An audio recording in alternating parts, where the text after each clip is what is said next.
Hey guys, Vader here to do an album review. Today I'm here to tell you all about the solo album from Marko Hietala, Pyre of the Black Heart, out right now on Nuclear Blast.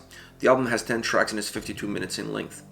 When this album was announced, it was originally released in Finnish, but then they announced that they were going to release the album in English. That got me really excited at the prospects of comparing notes between the two records. But the moment I sat down to listen to the album, the English version of the record, the one that I'm here to review, I decided immediately that I was not going to compare the two albums, because there's a lot of things in common, obviously, but there's also a lot of things that are different, and I don't feel like it's necessary, and I don't feel like it's fair for either record to be compared to one another.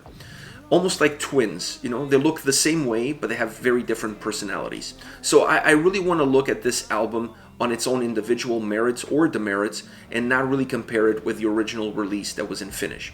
So this album to me has a very eclectic sound. It really blends rock with symphonic metal, with folk, with electronic, and even with a more traditional Finnish melancholic melodic metal. I really feel like the sound of the record is that eclectic. It really brings from all different genres.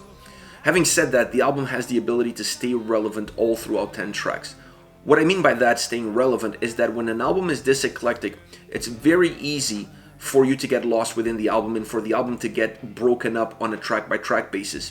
When you have songs that are very unique in its sound, unique in its structure, having it their own fingerprint, it's so easy for the album to feel disconnected, and for you as a listener to become disconnected from the album and really lose interest as you go track after track, because there's just no continuity throughout the record and throughout your listening experience. Marko had two elements that, in my opinion, really play a huge role for this album to not have that feel, considering how eclectic it is. One of them is his voice, and the other one is the way he builds and creates songs. These two different dynamics really play a huge role on combining this record, really combining 10 very different and unique songs into one album, and allowing the album to be one, allowing the album to work as one, allowing you to get attached to the record with the first song, and never losing focus of where you are on the listening experience as you go track by track. As you go into the voice, which to me is one of the main elements of this record, and one of the main elements that really, unifies the album, Marko's voice is absolutely phenomenal. I mean, no surprise there. He has an incredible range, he has an incredible tone to his voice, and he can do so much. And I really felt that on this album, he didn't hold back at all. He just let himself go, he put no restraints, no boundaries, and he just went with the style or the approach that better suited each individual song. Having said that, while going sometimes in a different direction, in a different style or in a different approach, his voice has such a unique sound, it has such unique characteristics to it, that it doesn't matter how much the song changes or even how he changes within the song, it still sounds the same. It still has a unifying feel to it. It still congregates the whole album. It still brings everything together. So I love his voice, and I love how his voice unifies these 10 tracks and how he brings it all together in order for you to have a very concise, solid record. The other aspect is how he constructs songs. He has a very unique style at putting songs together, of bridging different styles, different genres, different approaches within the same song and on a song-by-song basis, and doing it in a way that while the elements are different, he has a very unique characteristic of making it feel like they're the same. So that to me was another element that I thought was so interesting with this record, that really captivated my attention, that really drew me into the album. You're listening to a song that has let's say symphonic elements, and the way they're used on that track have such a different style from the next track, but the fact that it's the same component, just used in a different way, just used with a different look, with a different approach, makes the songs feel completely different while still sounding similar to one another. It's a very interesting dynamic that this record has from a vocal and structural perspective that really allows the album to be different and yet still the same. I really like that. I really like that feel that the album has, and I really feel like those two unifying factors are really the main reasons why this album works in the way that it works. But let's face the facts here. The album has a little bit of a downside, and that to me is on the emotional side.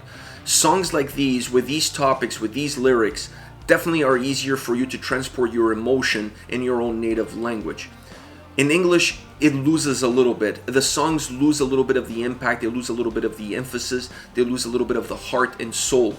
But Marko's voice is such, his range is such, his ability to really pull everything from within himself and really transport you into his heart, into what he's talking about, into what he's singing about. He has that aptitude to do such a thing that even in English you still feel connected to the tracks on an emotional level. I honestly feel like he could sing an album on almost any language. I mean, he could record an album in sign language and you would still feel emotionally attached to the record. That is his ability to create songs that are both magnetizing and emotionally driven. He just has that ability within himself, so it doesn't really matter which language he uses, you're still going to get that. You may not get it at the same level, but you're still going to get it. And on this record, the songs really feel emotionally draining. The experience that you get from listening to this album is one that by the time you finish the record, you really feel like you're tired. You really feel like there's this extra emotional baggage on top of you. Like it's just a really draining record from an emotional perspective. Even in English, I just felt that way listening to it. It just carries that both from a vocal perspective, but also from the sound and the way he mixes the sound. He's really able to pull the emotion out of the track, both from a lyrical perspective and from the actual sound that the songs are created with.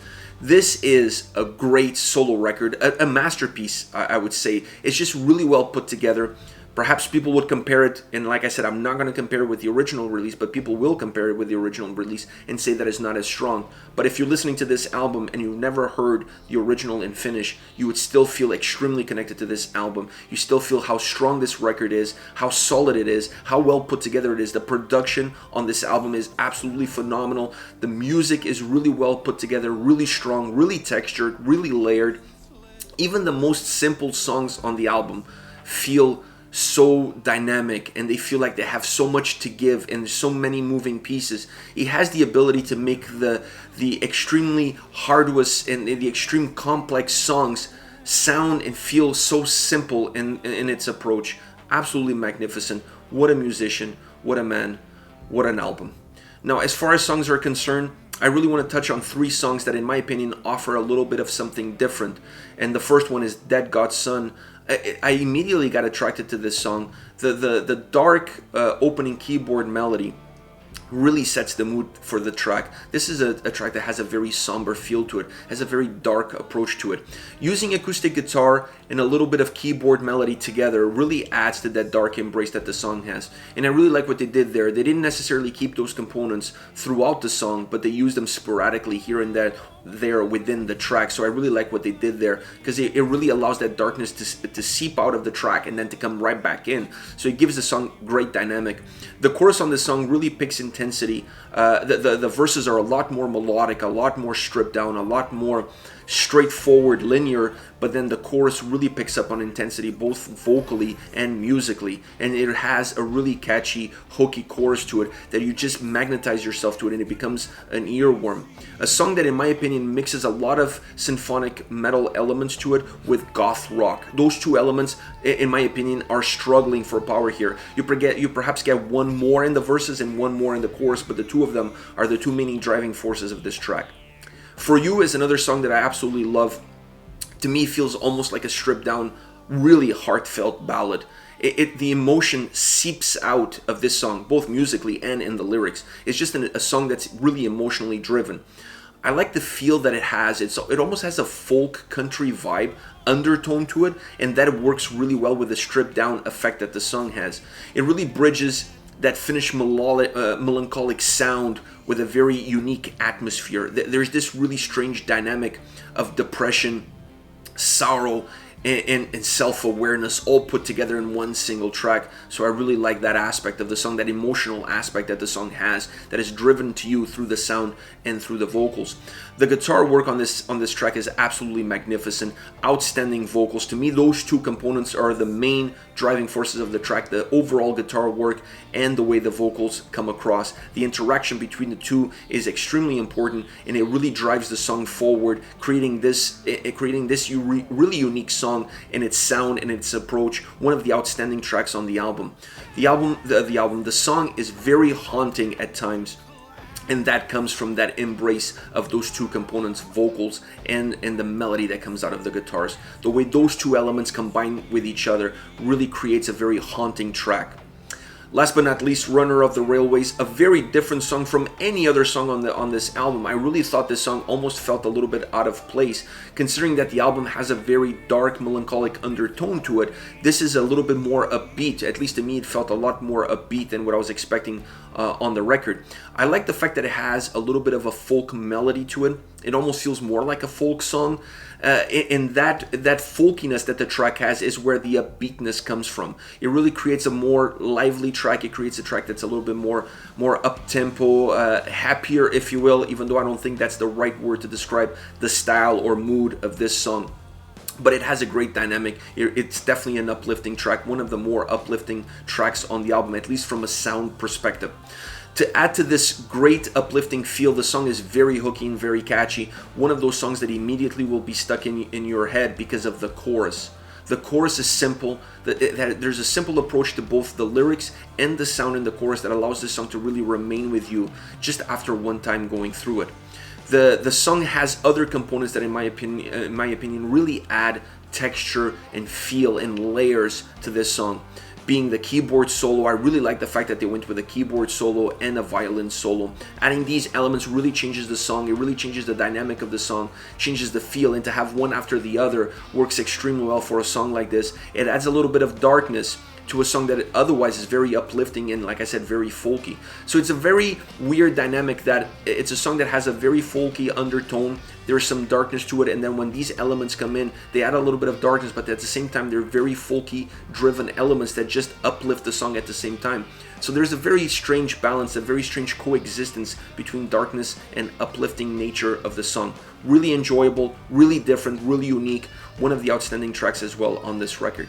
Alright guys, this is it for me. This is Marko Hietala's solo album, Pyre of the Black Heart, out right now on Nuclear Blast. Let me know your thoughts on the album. If you want to compare notes and let me know where you think about the original version released and finished in this one, go ahead, use the comment section. I'll be looking forward to reading what you have to say and getting back to you. Take care, guys.